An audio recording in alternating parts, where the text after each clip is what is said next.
ಇದುವರೆಗೂ ಪಲ್ಲವರಿಗೆ ನಡೆದಂತ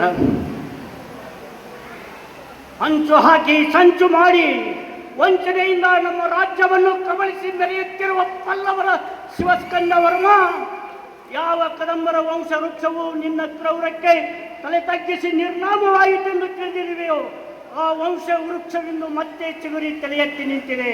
ಪಲ್ಲವರ ಸಲ್ಲರಗಿಸಿ ಈ ನೆಲದಿಂದ ಹೊಡೆದೋಡಿಸಿ ವೈಜಯಂತಿ ರತ್ನ ಸಿಂಹಾಸನದಲ್ಲಿ ಮತ್ತೆ ಕನ್ನಡದ ರಾಜ್ಯಲಕ್ಷ್ಮಿಯನ್ನು ಪ್ರತಿಷ್ಠಾಪಿಸುವ ಮುಹೂರ್ತ ಹತ್ತಿರವಾಗುತ್ತಿವೆ. ಕನ್ನಡಿಗರ ಪೌರುಷ, ಕನ್ನಡಿಗರ ಸಾಹಸ, ಕನ್ನಡಿಗರ ಸ್ವಾಭಿಮಾನ ಆ ಚಂದ್ರಾಂತವಾಗಿ ನಿಲ್ಲುವಂತಹದ್ದೇ ಹೊರತು ನಿನ್ನಂತ ಕೋಟಿ ಪಲ್ಲವರ ನಿರಂತರ ದಾಳಿಯಿಂದ ಅಳಿಯದು ಎಂಬ ಸತ್ಯವನ್ನು ಪ್ರತ್ಯಕ್ಷ ಪ್ರಮಾಣ ಮಾಡಿ ತೋರಿಸುತ್ತೇನೆ. ಇದೇ ನನ್ನ ಪ್ರತಿಜ್ಞೆ. ಜೈ ಮಧುಕೇಶ್ವರ.